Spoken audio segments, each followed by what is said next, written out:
Okay, let's continue with our discussion. No? So, how are criminal actions instituted? No? So, gumawa tayo ng table dito to make things simpler. No? Pero ganito natin iintindihin to. No? Dapat po, yung Section 1, Rule 110, i-analyze natin siya mula sa baba pataas. What do I mean by that? Tatlo po kasing parts yan. Yung una, offenses requiring preliminary investigation. Tapos yung isa, offenses not requiring preliminary investigation. Tapos yung last, Manila and other chartered cities. Tatlo yung hanay niya, no? Okay, so how do we analyze this properly? Simulan natin sa baba. Tandaan niyo po, kapag ifa-file ang kaso sa isang city, wag na natin intindihin yung Manila, no? Basta pag city yan, Cabanatuan City, Olongapo City, Cebu City, Davao City, Manila, Mandaluyong, Pasay, lahat po na yan, ifa-file po dapat ang kaso sa Office of the Prosecutor kahit ano pa yung prescribed penalty for the offense charge. Kahit ano pa po yan, slight physical injuries, murder, homicide, less serious physical injuries, kahit ano pa po, prosecutor yan. Ano po ang dahilan nito?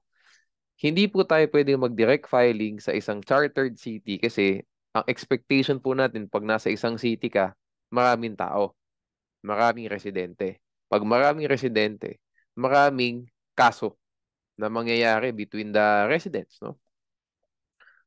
Pag po pwede kang mag-direct filing, mangyayari dyan, masyado na makaklag yung dockets ng first level courts ng MTC. Makaklag na siya. Kaya po, never pong allowed. Actually, may nakalagay dito unless otherwise provided in the charter. Hayaan nyo na po yan. Hayaan nyo na yan.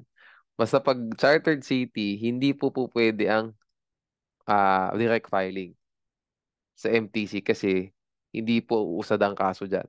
Wala na pong magagawang work. Pag sobrang daming kaso, pag pati direct filing, papayagan natin. Okay? O next, kapag po offenses not requiring preliminary investigation, so what does that mean? 'Di ba? Less than 421. O yan na yan. O. Andito na yan sa table natin. Pag po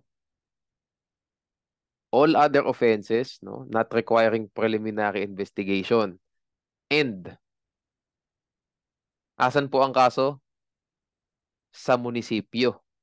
Municipality lang po, hindi po city. Kapag po offense does not require preliminary investigation and ipapile ang kaso sa munisipyo, hindi po sa city, pwede po dalawang scenarios. Pwede ka mag-direct filing sa MTC, pwede ka rin mag-file sa prosecutor. So pag slight physical injuries po ang kaso, tapos nasa munisipyo, ipa-file ang kaso, may choice po yung complainant na i-file na direkta sa MTC yan. May choice din siya na i-file yan sa prosecutor, Office of the Prosecutor. Bakit po? Kasi nga, pag munisipyo, hindi ganun kadami ang tao. So, hindi po ganun kadami ang docket, no? Hindi po ganun kadami ang kaso sa docket. So, may choice ngayon yung complainant kung ididiretso niya na sa first level courts or ipa-file niya sa prosecutor pa din. Okay? Lastly, if the offense requires preliminary investigation, ba prosecutor yan? Why? Kasi tandaan niyo po ito, no? May mga nabasa man kayong kaso before, yung mga unang panahon na kaso. Hindi na po applicable yun. Tandaan nyo, if the offense requires preliminary investigation, Office of the Prosecutor lang po. Alam niyo po kung bakit? Kasi as of this moment, no, the first level courts, the MTC, do not, the MTC, the municipal trial courts, the first level courts, they do not conduct preliminary investigation. Ang nagpe-preliminary investigation lang po, Office of the Prosecutor. Okay? Office of the Prosecutor. No? Hindi na po nagko-conduct ang MTC. Noong unang panahon, yes. No? Justice of the Peace pa tawag dyan. Hindi na po ngayon. That's why pagkailangan ng PI niyan, so ano yan, homicide, homicide, murder, rape, kidnapping, robbery. Pag mga ganyan ng kaso, o qualified theft, mga ganyan. Pag ganyan ng mga kaso, prosecutor lang tayo. Prosecutor lang tayo. Okay? So, that's how we will avoid confusion. No? Simulan natin sa baba, pataas. No? Pag city, prosecutor lang. Kapag offenses not requiring preliminary investigation and munisipyo, pwedeng MTC diretso or prosecutor. Okay? If kailangan ng preliminary investigation, prosecutor lang.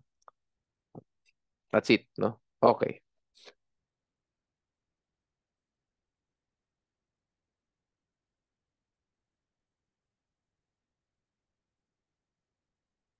Okay. But there's an exception here, no?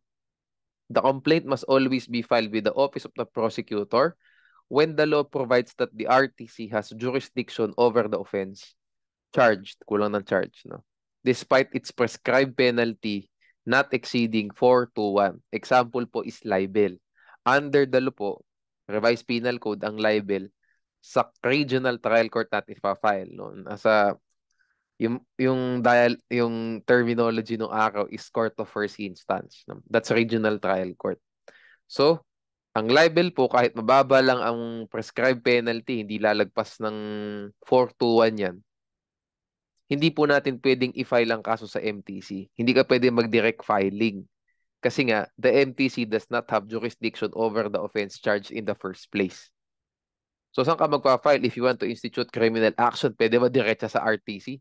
Wala naman sa rules yun eh. Di ba? That's never gonna happen. That's never gonna happen na direct filing RTC. That's not gonna happen. So, what's gonna happen? So, pag libel, kahit na po less than 4 to 1 ang prescribed penalty, punta ka sa Office of the Prosecutor. O, di pag nagkaroon ng probable cause at saka magiging RTC. Ipa-file yung kaso sa RTC. Okay? I hope we're able to include this to exception nato dun sa thought process natin. Hinihiwalay ko siya para hindi kayo maguluhan. No? So, on general rule, we follow yung section 1, rule 110. Ang exception is if the regional trial court has original exclusive jurisdiction over the offense charge, even though the prescribed penalty for the offense charge is imprisonment not exceeding 4 to 1. Okay, sige. Ay, dapat less than. Being less than. Kasi pag at least nga pala, ayun. Being less than to dapat. Being less than. Pag nag at least 4 to 1 kasi, preliminary investigation na yan. Being less than is the correct phrase, no? At least 4 to 1, less than. Okay. Sige, we get the point there. Now, why do we need to determine yung institution of criminal action? Why do we need to determine yung proper institution? Kasi po, i-relate natin siya sa interruption of the prescriptive period. Kung maaalala niyo sa civil procedure, meron naman tayong interruption din ng prescriptive period naman kung kailan na-institute ang civil action. Di ba? So pag na-institute yung civil action, interrupted na yung prescriptive period ng cause of action against interrupted na yung prescriptive period of the cause of action of the plaintiff. Di ba? Pero as to those na na-include lang later, di ba, through an amended complaint, the the prescriptive period will only be interrupted as to them at the time of the amendment of the complaint. Something like that. Di ba? Pero doon sa mga original parties, automatic interrupted na yan once the complaint, once the petition is filed. Okay? So dito naman tayo sa criminal action, no? So mas mas technical siya, no, compared sa civil action. Sa criminal action po, we need to determine yung crime charged, no? If the crime charged, no, is a crime under the revised penal code, felony, no? The institution of the criminal action with the office of the prosecutor shall interrupt the period of prescription. Okay. How about offenses under special penal laws?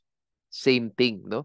Institution of the criminal action with the office of the prosecutor shall interrupt the period of prescription.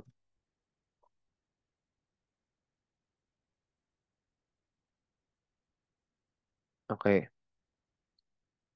What about violation of ordinances? Tandaan po natin, ang pag-violate ng ordinance, may penal provision din yan.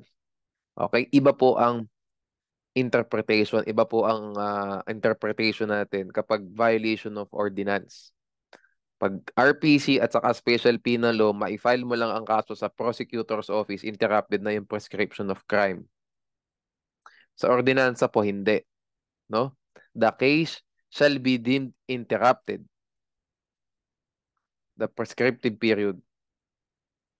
The case shall be deemed commenced only when it is filed in court or the first level court. No? This means that the running of the prescriptive period shall be interrupted on the date the case is actually filed in court and not on any date before that. So sabihin po natin sa violation of ordinance, no? Violation of ordinance, nag-prosecutor's office muna and then later on, final ng prosecutor sa first level court. Yung period po na nasa office of the prosecutor yung kaso, hindi po na-interrupt yung prescriptive period ng crime. Okay? May interrupt lang po yan kapag si Prosec na-file na information sa court. Compare natin sa RPC at saka sa Special Penal Laws, once ma-file nung private complainant yung complaint sa prosecutor's office, interrupted na po. No? Of course, in all of these instances, kung allowed po ang direct filing sa MTC, edi pag na-direct filing na sa MTC, interrupted na talaga yan. Wala nang problema doon, no? So, ang nagiging problem lang pag sa prosecutor natin, pwedeng i-file yung kaso, no? Ay, pag sa prosecutor natin, ipa-file yung kaso, no? Okay, so yan po ang interpretation, no? Now, if the case is subject to barangay conciliation, the prescriptive period for the offense shall be interrupted upon the filing of the complaint with the punong barangay. The interruption shall not exceed 60 days from the filing of the complaint. The running of the prescriptive period shall resume upon receipt by the complainant of the certification to file action. Okay. So, who may file the action? No? By the way, ito palang punong sa barangay conciliation na banggit na natin to previously. Di ba? Yung all disputes are subject to barangay conciliation unless it is covered by the exceptions. No? Okay. So, ayan. No? Who may file the action? No? So, the general rule is any person can file a criminal action because crimes are committed against the public order of the state. No? Kaya po ang caption natin, People versus Juan de la Cruz. Di ba? Kasi po, ang offended party talaga in a criminal case, yung people. No? Yung people. Hindi po yung namatay, napatay, hindi po yung na-rape, hindi po yung na-kidnap. No? Ang offended party po talaga sa isang kaso, criminal case, yung Estado. Kaya people. Pag Republic naman na nakita nyo, Solicitor General yan. Okay? Wait, pag sinabi mo Republic, normally sa special proceedings yan. Republic versus Juan de la Cruz. Malamang sa malamang mga change of name yan, correction of entry. Okay, pag people, criminal case yan. Wag na kayo malito pa. No? Okay, yun pala, no? So the claim of the offended party is limited to civil liability. Examples, no? A person can file a criminal action for rape against his neighbor, no? For allegedly having sexual intercourse with a child. Tandaan natin, ang rape kasi is a crime against person. So it's a public crime, no? A person can also file a criminal action for homicide against his neighbor for allegedly killing his driver. Kung makapansin niyo po sa mga examples ko, third party po yung magpa-file ng complaint, hindi po siya yung offended party. Hindi rin siya no, basta hindi siya offended party, no? Hindi siya yung na-rape, hindi siya yung na-kidnap, pero pwede siyang mag-file kasi in all of these scenarios, in all of these instances, public crime po kasi. No? So, anyone can file a criminal action. So, let's go to the exceptions, no? Ito yung mga private crimes na tinatawag. Meron tayong 6, no? Tandaan nyo, ito magka-combine to. Adultery and concubinage, kapatid. O ito magkakapatid dong tatlo na to. Seduction, abduction, at saka acts of lasciviousness. No? And lastly, defamation imputing any of the aforesaid offenses wherein a sworn written complaint is required. Ito pong defamation, Pag defamation in general, that's a public crime. Pero pag defamation imputing adultery, imputing concubinage, imputing con seduction, abduction, at saka acts of lasciviousness, private crime na po. So, only the person defamed can institute the criminal action. Okay? So, isa-isahin po natin, no? By the way, ito muna pala. Ano pinagkaiba ng abduction? And brief, hindi naman ako magdi-discuss ng criminal law sa inyo. Pero ano pinagkaiba ng abduction at saka ng kidnapping essentially? Yung intent. Ang intent po sa abduction, lewd design. Intention to commit lewd. Well, hindi pala intention. Lewd design. Yun na lang. No? Lewd design yan. Sa kidnapping, wala. No? Hindi po yun. Okay? Ang intent. No? Further discussions will be made in criminal law with this one. Basta yung tatandaan nyo, yun ang pagkakaiba ng forcible abduction sa kidnapping, yung lewd design. No? Dinakip ang tao upang i-sexually abuse siya. No? O i-sexually hipuan siya, no? Halikan siya against her will, ganyan. Okay? Sige.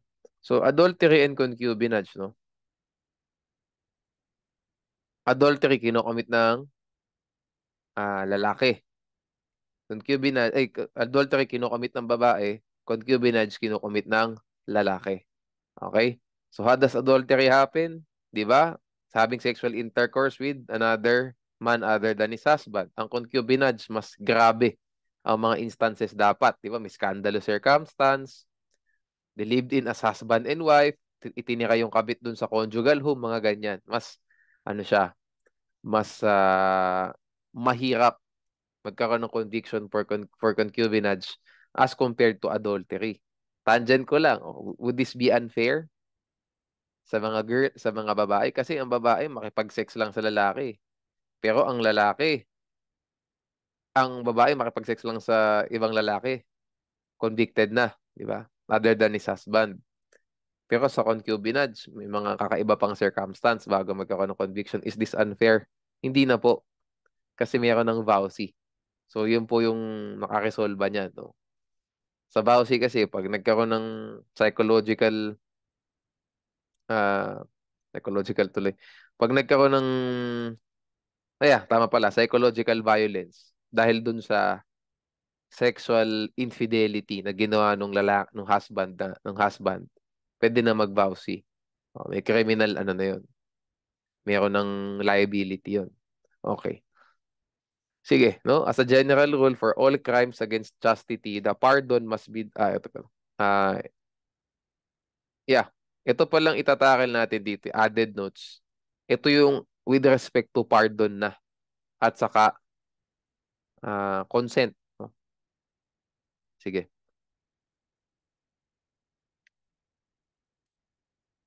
Okay. No? So, as a general rule, for all crimes against chastity, the pardon must be done before the institution of the action with the court. Otherwise, it is ineffective. No? So, pag halimbawa, nag-file lang before we do yung pardon, we first need to differentiate, hindi ko na ilagay dito, pardon versus consent. Okay? Pardon, no, happens after the commission of the crime. Consent happens before the commission of the crime. Ano pa isang pagkakaiba nila? Further, pardon can be expressed or implied. Consent must always be expressed.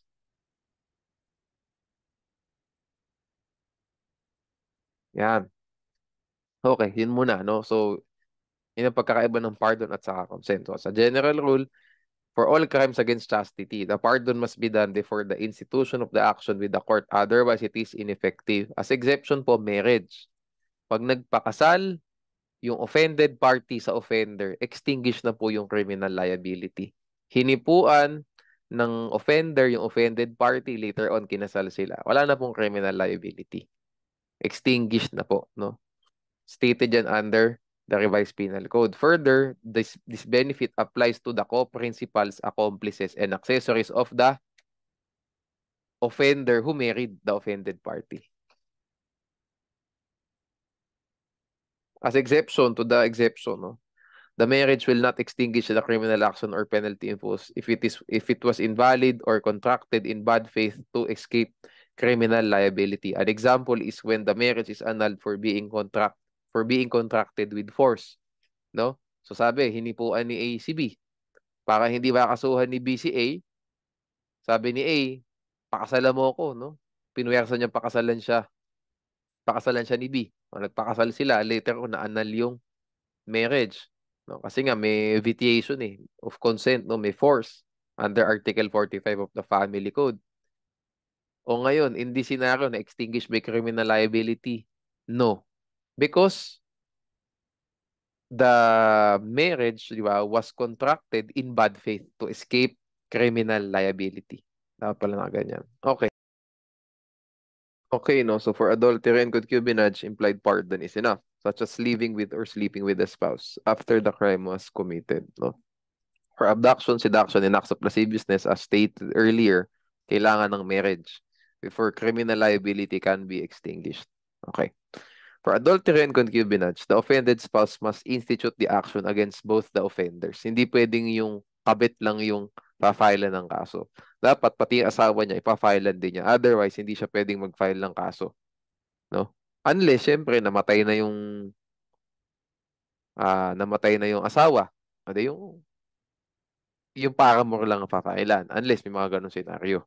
Pero kung parehong buhay, if both are alive, the action must be instituted against both of the offenders. Further, the offended party must have the status at the time of the filing of the complaint. When the marriage is already dissolved at such time, he can no longer file the complaint for adultery or concubinage. No? So, dapat married pa rin sila nung nag-file siya ng criminal action. Kung hindi na po married, na-annul na, na-nullify na, based on psychological incapacity, hindi na pwede. Okay?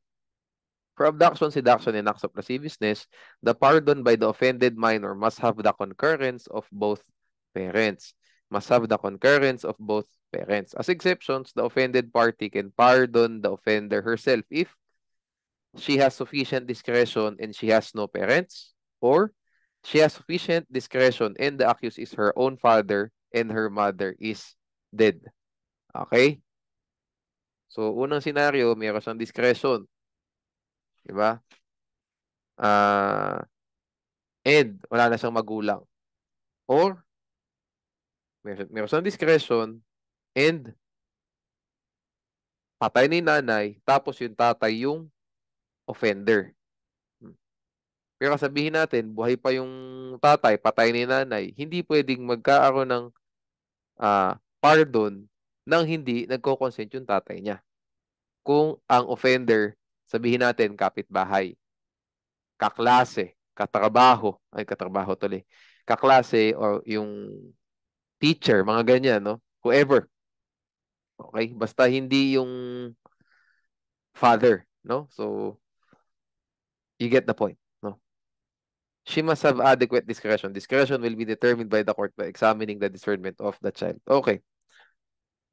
Now, if the offended woman is of age and not incapacitated, only she can extend a pardon to the exclusion of the others mentioned in the rule. So, pag 18 na yan, no, and not incapacitated, hindi siya insane, siya lang ang makakapag-extend ng pardon. Hindi na kailangan ng consent ng magulang niya for obvious reasons. No? Just please please take note of this one, no. Kung kailan pwedeng offended minor herself lang ang magpapardon, no. Walang magulang, may discretion, or namatay ni nanay, yung tatay ang offender, may discretion siya, no. So sabihin natin, may discretion siya, buhay pa yung tatay niya, ang offender, kapitbahay nila. Kailangan ng consent ng tatay.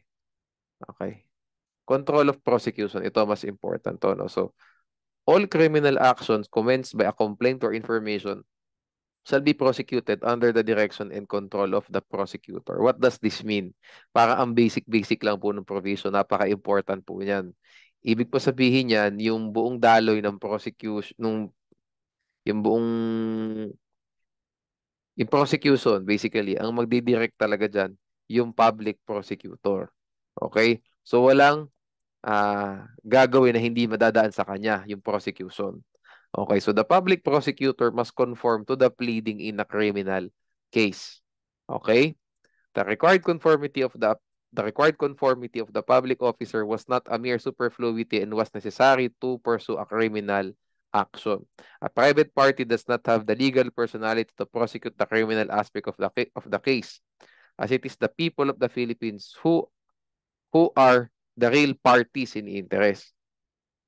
So that's why the criminal case must be under the direction and control of the prosecutor. Thus, when the public prosecutor does not give his conformity to the pleading of a party, the party does not have the required legal personality to pursue the case. Ano mangyayari doon sa final na pleading? Eh di mere scrap of paper kasi not authorized naman yan eh. Di ba? Okay. Anyway, we will tackle further later yan. We will tackle further later. Okay.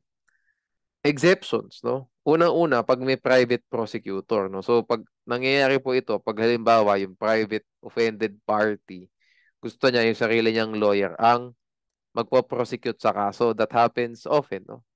Sa practice, no? So, paano mangyayari doon? Hihingi po tayo ng authority from the office of the prosecutor at saka sa court, no? Yan po yung requisites.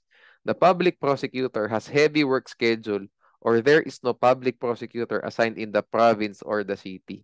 Depende po no sa city, pero may mga city na hindi pumapayag na mag-private prosecutor kasi yung public prosecutor wala namang masyadong heavy workload. Okay, so light lang yung workload. May mga city po na hindi pinapayagan mag-private prosecutor. Okay, tama nga naman kasi yun ang sabi ng requisites. Yan ang sabi ng Rule 110. Kailangan may heavy work schedule. Next, the private prosecutor is authorized in writing by the Chief of the Prosecutor's Office. Okay, so kailangan yung pinakamataas doon, meron siyang approval si City Prosec. Sabihin natin kung sa city yan. Okay? The authority of the private prosecutor was approved by the court. The private prosecutor shall continue to prosecute the case up to the end of the trial unless the authority is revoked or otherwise withdrawn. Okay. Lastly, the prosecution of the civil liability has not been reserved, waived, or filed separately. Kapag ni-reserve po yung pagka-file ng civil action arising from civil liability ex delicto, pag yan ini-reserve, hindi na pwedeng pumasok yung private prosecutor dun sa kaso. Hindi na pwede kasi ni-reserve mo na eh. 'Di ba? Yung personality ng offended party in a criminal case with respect lang do sa civil liability. Kaya po pinapayagan ng private prosecutor. Kung tinanggal mo na 'yon, ni-reserve mo na, ipapile mo na lang kamo sa separate case. Wala ka na dapat personality na pumasok dun sa criminal action. Okay, for first level courts for the MTC, when the prosecutor assigned thereto or to the case not available, the following may prosecute the case: offended party, any peace officer, or public officer charged with the enforcement of the law. Ito hindi masyadong na-apply to in real life, pero basahin na lang natin, no? Okay. For the Court of Appeals and the Supreme Court, tandaan po natin, exceptions din to. Exception din to. Alam nyo kung bakit? Kasi pag sa trial court level, ang hahawak po ng kaso, yung Office of the Prosecutor ng DOJ. Ay, Office of the Prosecutor, that is under DOJ. No? Pero pag po iakyat na yung kaso sa Court of Appeals at saka sa Supreme Court, Solicitor General na po ang may hawak. Office of the Solicitor General.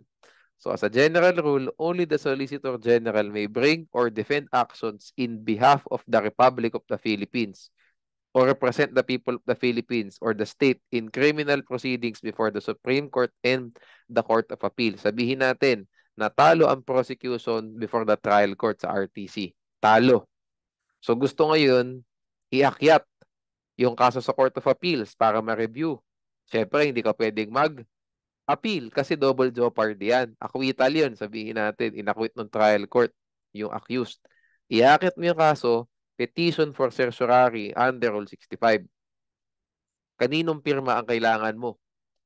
Pirma ng Office of the City Prosecutor o pirma ng Solicitor General. Pirma po ng Solicitor General. Kasi pag iaakit mo ni kaso sa taas, mag-i-petition for certiorari mo na with the Court of Appeals, hindi na po Prosecutor's Office ang may hawak niyan. OSG na. So pag pinirmahan pa ng prosec yan, walang pirma ng OSG, scrap of paper yun. Kasi unauthorized yung petition, no? Okay. So what are the exceptions, no?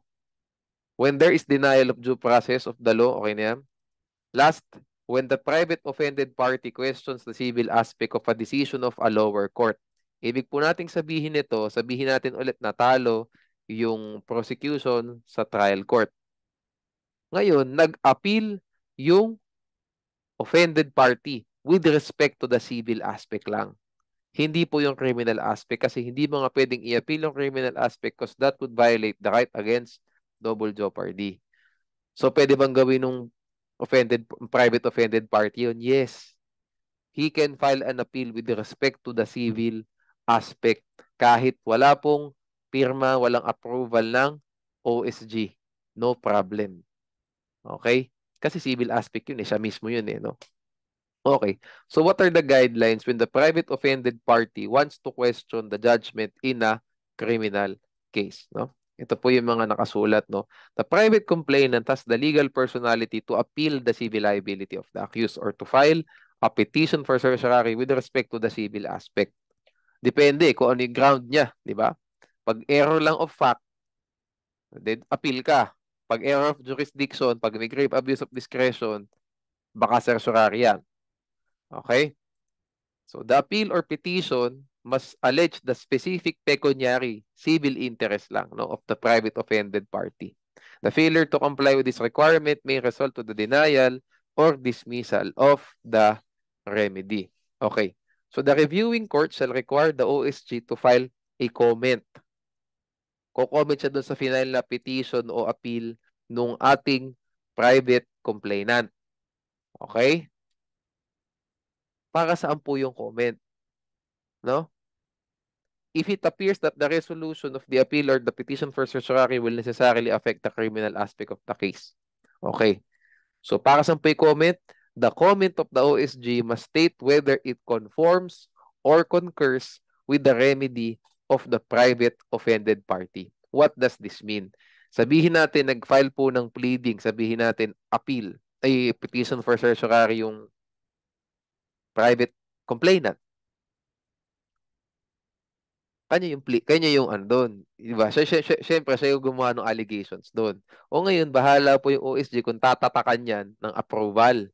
Pag tinatakan po ng approval, pati yung criminal aspect, in-erase mo na rin doon sa petition for certiorari. Pag walang tatak yan, civil aspect lang yung na-erase nung private complainant to the higher court. Pag may tatak, both civil and criminal na. Ganun po kahalaga yung conformity na yan. Tatak, pirma, date, no? A judgment or order of the reviewing court granting the private complainant's relief may be set aside if rendered without affording the people through the OSG the opportunity to file a comment. Okay? The reviewing court shall require the OSG, okay na ngayon, no? To file a comment no, within a non-extendable period of 30 days from notice on the private complainant's petition for certiorari questioning the acquittal of the accused. Okay? Basta, napakasimple lang po. Basta pag gusto iakyat ng kaso ng private offended party, kailangan bigyan mo ng opportunity to comment yung OSG kung magko-conform ba siya dun sa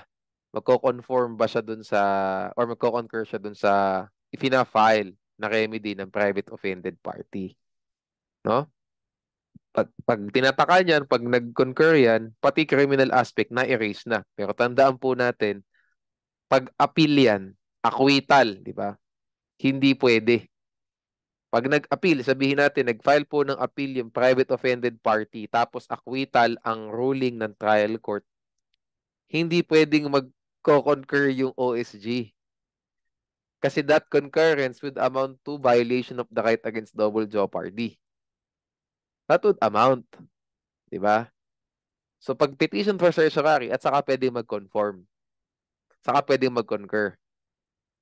Okay? petition for certiorari questioning the acquittal kasi may grave abuse of discretion. Ngayon, pwede na yan. Okay. Sige. For the Sandigan Bayan and the Supreme Court, ito yung last, no? Hindi po Office of the Prosecutor, kundi Office of the Ombudsman ang mag-represent sa people. Okay? Sige.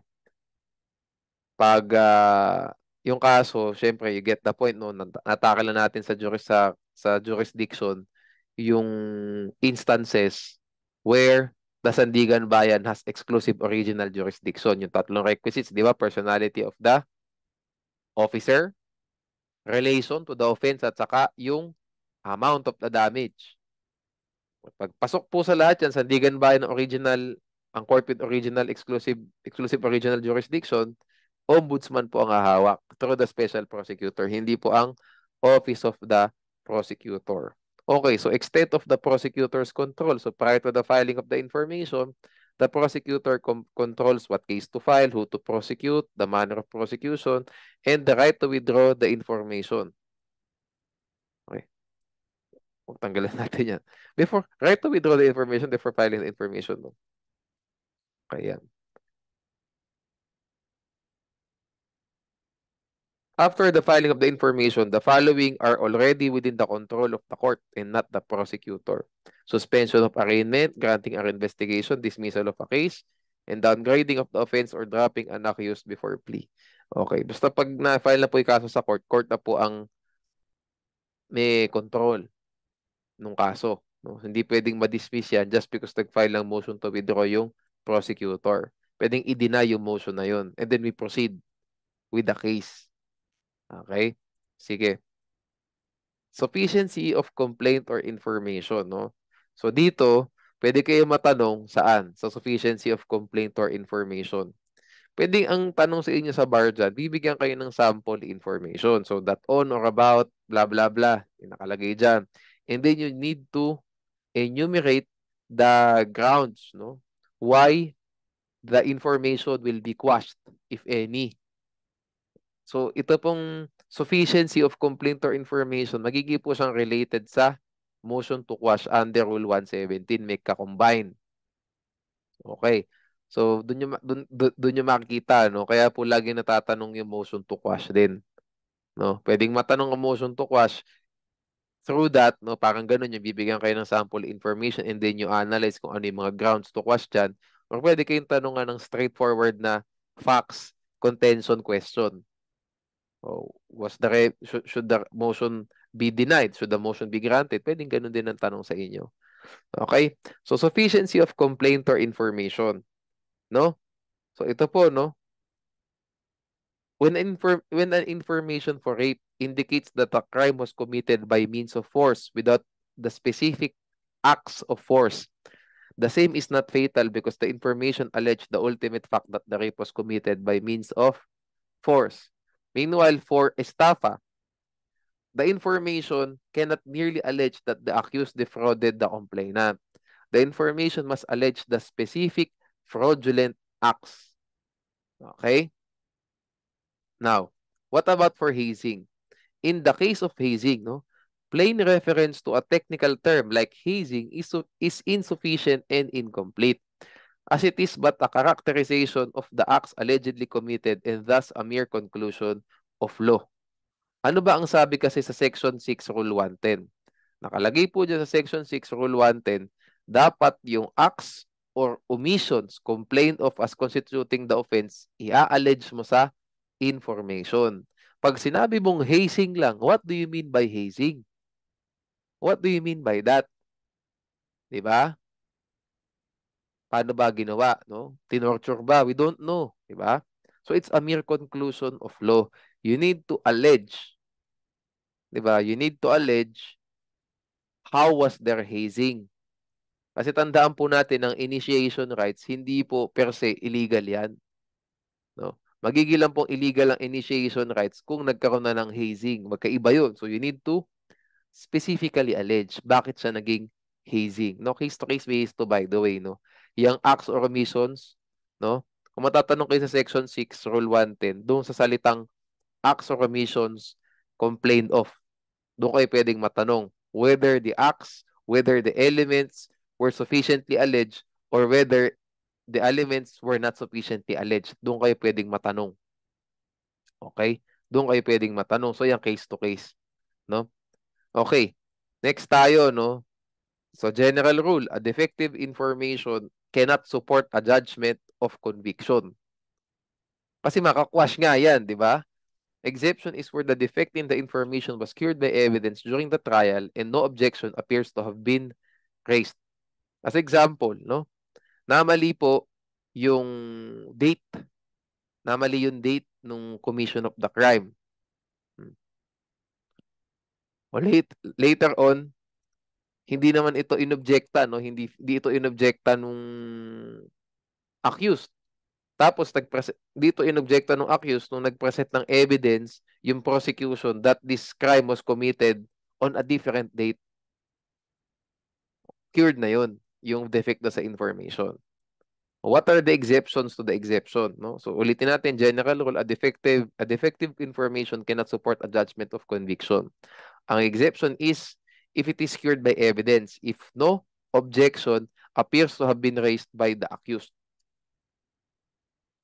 At ano po yung mga exceptions to the exception? This means po, hindi nako-cure, no?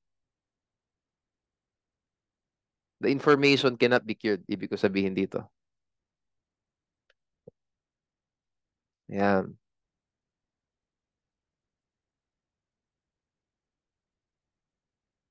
Yan. The defect in the information was cured.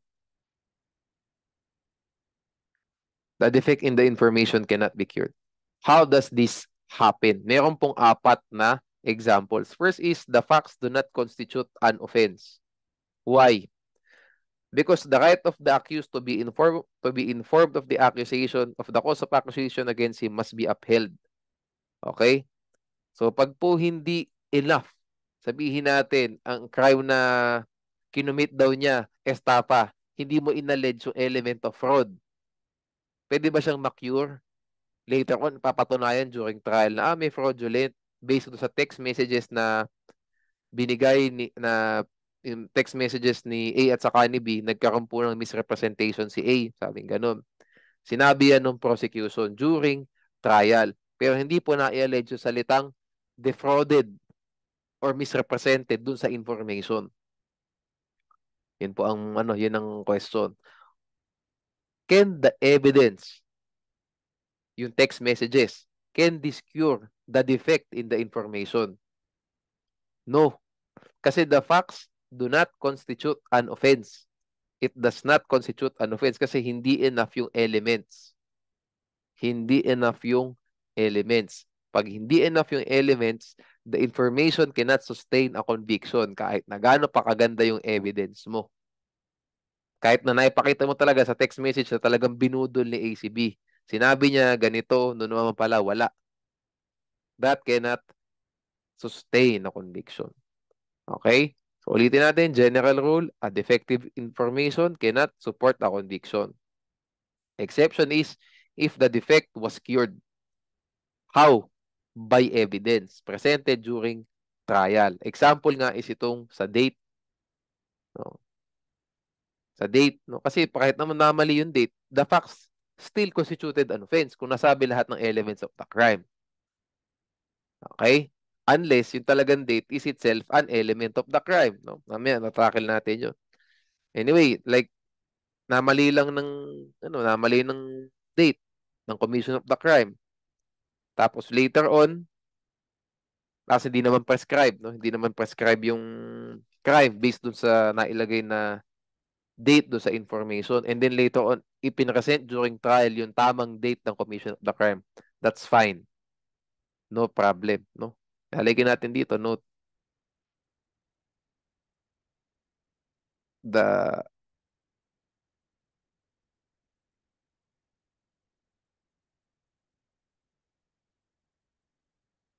crime must not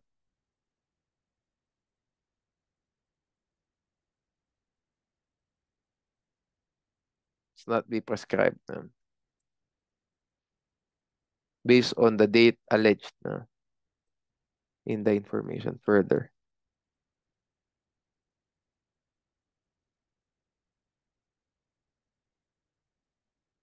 Okay.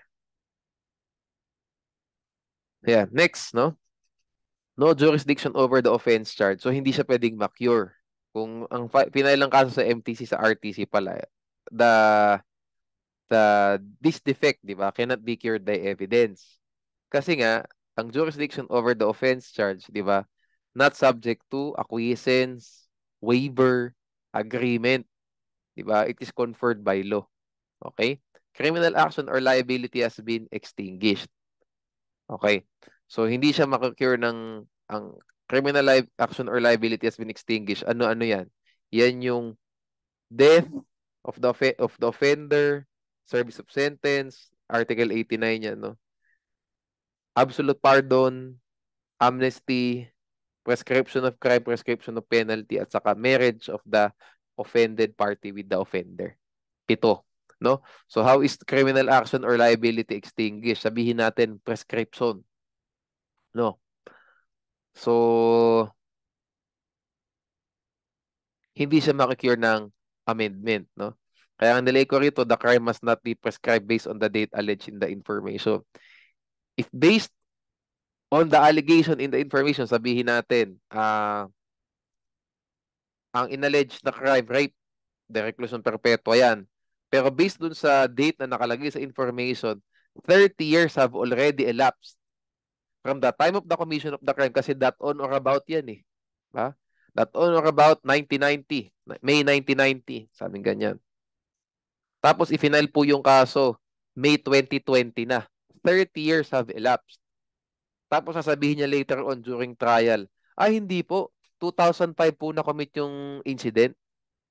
That evidence cannot cure what was stated in the information. The information states na 30 years na po yung gap. That is already prescription of crime. So, hindi po siya makikure ng evidence. Kahit pat sabihin mo during trial na hindi po 2005 talaga na-commit yung crime. No, no, no. Acquitted po yung accused dyan sa sinari na kasi 30 years na yung gap eh. Between the commission of the crime and the filing of the information. Okay? Double jeopardy din. Malamang. No? Okay. Designation of the offense, cause of the accusation, okay na yan. No? Okay na yan. Ayan. Failure to allege any of the elements of the crime. Ito yung sinasabi ko kanina. The accused cannot be convicted even if the missing element has been proven during trial. No? Why? Because the right to be informed nga ulit of the right to be informed of the accused, di ba? So the cause of accusation against him must be upheld. Okay. Further, the allegations do not constitute an offense. Okay? Sige. Failure to allege aggravating or qualifying circumstance. Pag hindi mo inallege yung qualifying circumstance, hindi pwedeng maging murder yung crime. Homicide lang talaga. Even if you were able to prove treachery during trial. Okay? Same thing po sa aggravating circumstance. Sabihin natin, you were able to prove recidivism during trial, but you did not allege recidivism in the information. You cannot appreciate the aggravating circumstance to impose the maximum period, di ba? Dun sa accused. You cannot. Okay? They must be sufficiently averred, no? They must be alleged in the information to be considered in the imposition of the penalty. Okay. Further, they must be sufficiently averred. The mere use of the term treachery is not a sufficient averment as it is a conclusion of law. Okay. If they are not sufficiently averred, they cannot aggravate or qualify the crime. Okay. However, they can be a basis for the awarding of exemplary damages. So sabihin natin, hindi na i-allege ang treachery. O hindi pwede maging murder yung crime. Pero, pwede bang gamitin yung treachery na yon as basis for the awarding of exemplary damages? Sabihin natin yung crime homicide. Tapos may pecuniary liability sa actual damages, moral damages. Pwede mo maging basis siya for exemplary? Yes. Even if it was not alleged in the information and it was only proven during trial, pwede. No problem. Okay? Next tayo. Duplicity of the offense, no? Exception. So, a complaint or information must only charge one offense. Nakalagay din po yan sa Rule 117. A ground to quash the information is that, no? The information charges two or more offenses. What's the exception? What are the exceptions? When the law prescribes a single punishment for various offenses. Example is complex crime, di ba? Single, sabihin natin compound crime. A single act constitutes two or more grave or less grave felonies. Ordinarily, dapat dalawa o mahigit pa yung crime. Pero ginawa ngang complex. So, isa na lang. And ano yung magiging penalty mo? Di ba? The penalty for the most serious crime, di ba, shall be imposed in its maximum period. If my memory serves me right, under Article 48 of the Revised Penal Code, no? Most serious crime in its maximum period. Yep. Okay, most serious crime. Tama ako. Okay, special complex crime, ano example? Rape with homicide, attempted rape with homicide, robbery with homicide, robbery with rape, robbery with arson. Meron pang isa ha, may mga sa special law meron 'yan, carnapping with homicide, may ganun. Okay? You will tackle this sa criminal law too, no, sa later on, no, sa this lectures. Okay? Sige. Crimes of which another offense is a mere ingredient. Murder and homicide. This is correlated to the variance rule, di ba? One crime is necessarily included in another crime. So, if one crime is necessarily included in another crime, sabihin natin, homicide and murder. Ano ang charge? Murder. Ang napatunayan lang po ng prosecution, homicide lang. Pwede bang makonvict yung accused sa homicide? Yes. Variance rule yan. No? If the offense charged, diba? If the offense charged necessarily includes the offense proven, the accused can be convicted to the offense that was proven. Next, if the offense charged is included, necessarily included in the offense proven, the accused can be convicted to the offense that was charged. Hindi pwede dun sa proven. Kasi nga, mababiolate yung right to be informed, di ba? Of the accused, of the accusation against him. Kasi kung ang charge lang is homicide na patunayan mo murder, hindi pwede i-convict mo ng murder kasi homicide lang yung pinaglalabanan nyo eh. Convict mo sa homicide. Okay. Ngayon, kung murder ang charge, ang napatunayan lang homicide, edi i-convict mo sa homicide pwede. Kasi the offense charge necessarily includes the offense proven. Pero if the offense proven necessarily includes the offense charge, pwede lang siyang makonvict sa offense charge. Okay, next is when a single act violates different statutes. No? Ay, hindi kasali to. Nope. Iba yan. Okay. So, a duplicitous information may be quashed, no? Section 3F, Rule 117. Paano pag hindi po ito na-erase sa isang motion to quash? Sabihin natin, ang kaso, 2 counts for homicide. Nasa isang information. Okay. Later on, nag-plead ng not guilty yung accused. Nag-proceed tayo sa trial. Nagkaroon ng judgment. Sabi ng trial court, convicted siya for 2 counts of homicide based on this one information. Is this allowed? Yes. Under Section 3, Rule 120. Okay? And Section 9, Rule 117.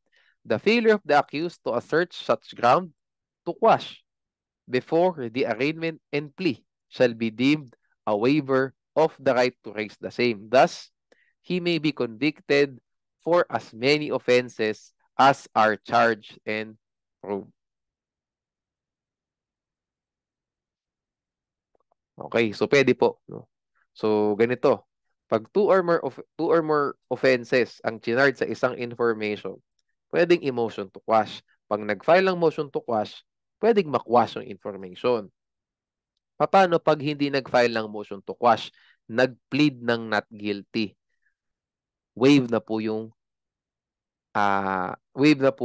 ground to quash na ito. Later on po, pwede na mag-rule yung court dun sa dalawang counts ng homicide. Convict siya sa pareho pwede, kahit na isang information lang siya. Okay? Let's move to the next topic na mas challenging, no? Amendment or substitution of a complaint or information, no? So bago natin himayin yung mahabang section na yan, section 14 of Rule 110. Let's first determine what is an amendment, what is a substitution, and let's compare them. First, an amendment, in an amendment, no, the scenario is the subsequent charge necessarily includes or is necessarily included in the original, in the former charge, no? The subsequent charge involves the same, attempted, frustrated, or necessarily includes or is necessarily included in the former charge. Yan. Hayaan na natin yung same, attempted, frustrated na yan. Basta the subsequent charge necessarily includes or is necessarily included in the former charge. Pag substitution po, the subsequent charge is totally different from the former charge. What do I mean when I say totally different? It means po magkaiba yung elements talaga nung dalawang charges, nung dalawang crimes. Pag sa amendment po, necessarily included, may commonality, no? Commonality tuloy. Necessarily included or necessarily included. So pag halimbawa, murder, homicide, necessarily included dyan. Kasi kung murder yung charge, pwede ka makonvict for homicide. No? Okay. So amendment, it may involve formal or substantial change. Substitution, only substantial. Aba, malamang. Substitution nga, papalitan mo yung crime from one to another. Hindi substantial yan. Diba? Next, if amendment is only formal, there is no need for another PI. Malamang, formal lang yan eh. Oh, typographical error, magpe-preliminary investigation tayo agad. Hindi. Diba? Next, substitution. Since it is substantial, a new preliminary investigation is always needed. Malamang, magkaiba yung dalawang offense na i-charge mo. Di dapat may kanya-kanyang PI yan. Next, if a substantial change, no? A substantial amendment, wag palang change. If a substantial amendment was made after plea, the right against double jeopardy would be violated. We will tackle this later pa. No? We will discuss this further later.